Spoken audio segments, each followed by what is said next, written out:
Makanya saya teh nggak pernah merasa jadi ulama, Ustaz. Malu rasanya disebut kiai, ulama. Ini yang aslinya ya. Kan yang Karena kalau menilai seperti kan, dengar Ustadz bicara gitu, langsung nih mata saya mau nangis aja. yang menilai kan orang lain, bukan di kita.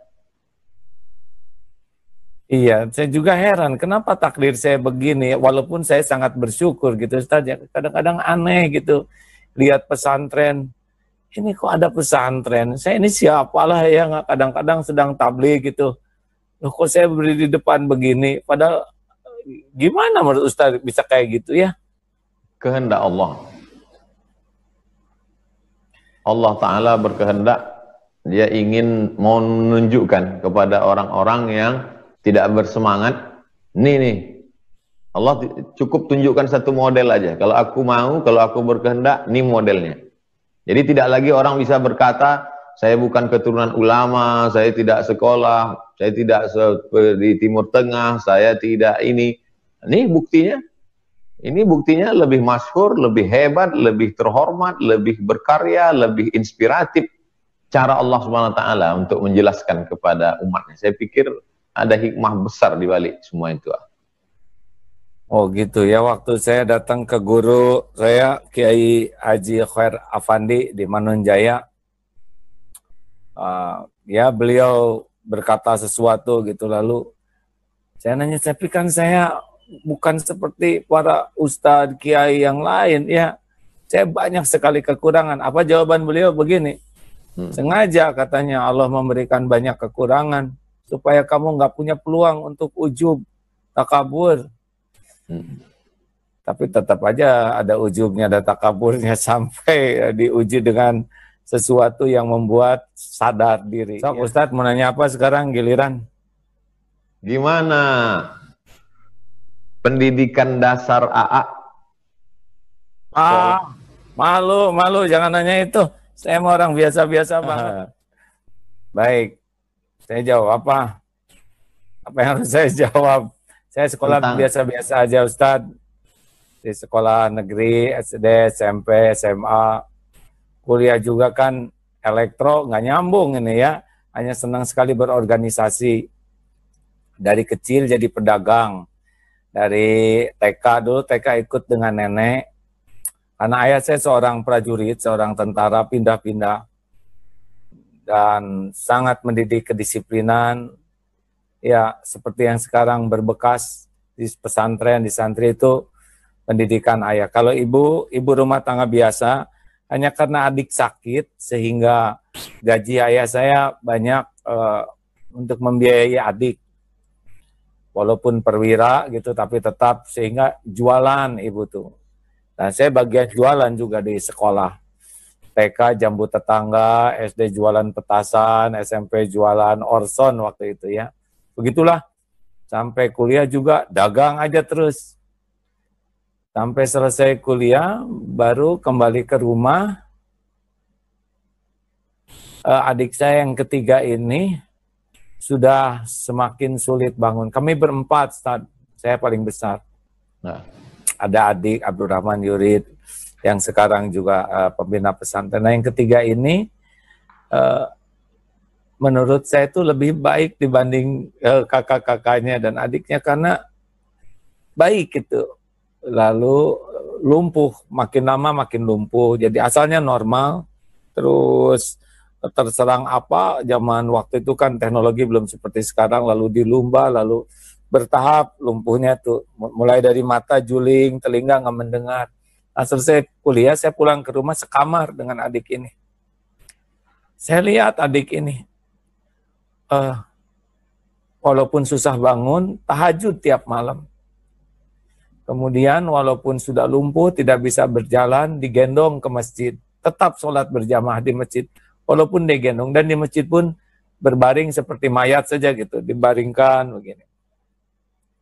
Karena nafas susah gitu, jadi malam itu harus didorong, begitu dimiringkan kiri kanan. Tapi saya lihat adik saya ini jarang mengeluh. Saya giliran dengan adik untuk ngejaga adik ini ya. Kalau pergi digendong. Lalu adik ini Kalau ada yang ngasih uang, dia tidak bisa megang uang, lalu dia minta tolong kasihkan A ke ini, ke itu. Jadi uangnya tidak dipegang, tapi dia sedekahkan. Saya tuh mikir, ya alhamdulillah waktu di kampus tuh jadi ketua senat, jadi komandan menwa, gitulah dengan berbagai aksesoris prestasi centil anak muda waktu itu saya lah gitu. Juara pidato, juara gitu. Tapi ketika ketemu adik ini, saya rasa lain sekali gitu. Apa yang saya raih itu cuman casing, topeng. Tapi kalau lihat adik ini tenang gitu. Tahajud malam-malam walaupun kadang-kadang hanya dengan tayamum karena sulit gitu. Tapi sambil berbaring. Lalu saya lihat adik saya kalau lihat akuarium, maaf, dia menangis. Saya heran kenapa menangis lihat akuarium. Lihat katanya, Allah menciptakan warna ini indah sekali. Jadi dia melihat dunia tapi hatinya ingat ke Allah. Di sanalah sebetulnya saya mendapat hidayah tuh lewat adik yang lumpuh dan sebelum meninggalnya di pangkuan gitu.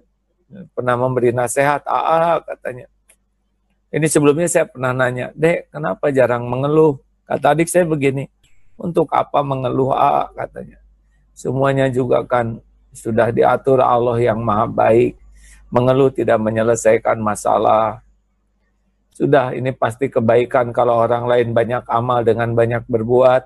Mudah-mudahan saya punya amal dengan banyak bersabar. Jadi kalau bicara tuh sepertinya ada tenaganya terus. Sampai terakhir itu katanya, walaupun punya prestasi sehebat apapun, nggak akan bahagia sebelum dekat dengan Allah. Dan mau dipuji orang dengan apapun dunia yang didapat, tidak akan mulia sebelum meniru Rasulullah. Ya, tidak lama kemudian meninggallah. Dan berubahlah. Memang saya dulu awam aja gitu, sholat tapi tidak seperti semangat para mahasiswa sekarang. Akhirnya ya belajarlah dari sana.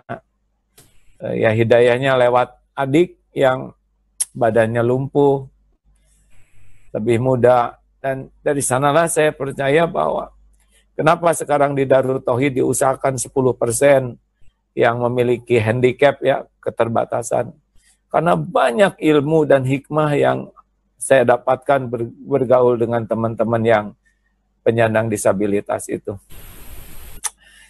Gitu Ustaz, jadi dahulunya juga terbuka hatinya tuh oleh seorang yang lebih muda dan juga secara fisik sangat terbatas gitu dan meninggal di usia muda.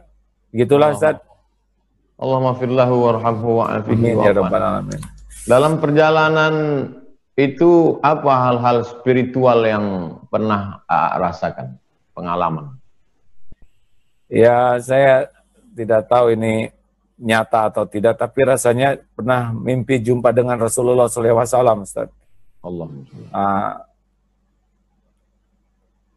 Saya malu kalau menceritakan ini, karena awam sekali waktu itu. Saya juga heran kenapa saya mimpi dan tidak tahu, ya. Tapi dari sanalah kemudian jadi senang ke masjid. Ada yang aneh waktu itu, karena dari awam jadi senang ke masjid, jadi disangka stres. Apalagi waktu itu saya suka sekali mendengar lafaz Allah.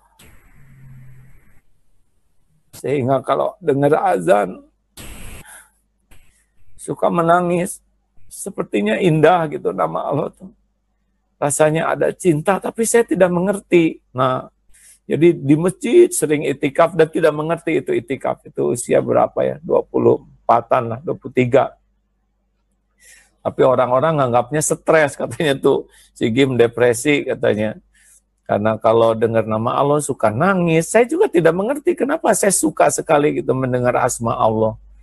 Nah, dari sanalah belajar, cari guru ke sana sini, lalu ke Manonjaya, ke Garut dulu, dari Garut ke Manonjaya.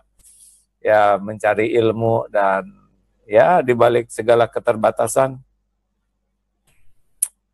suka sekali, makanya dinamai Darul Tauhid. Itu awalnya adalah ingin sekali menjadi orang yang bisa mencintai Allah sepenuh hati.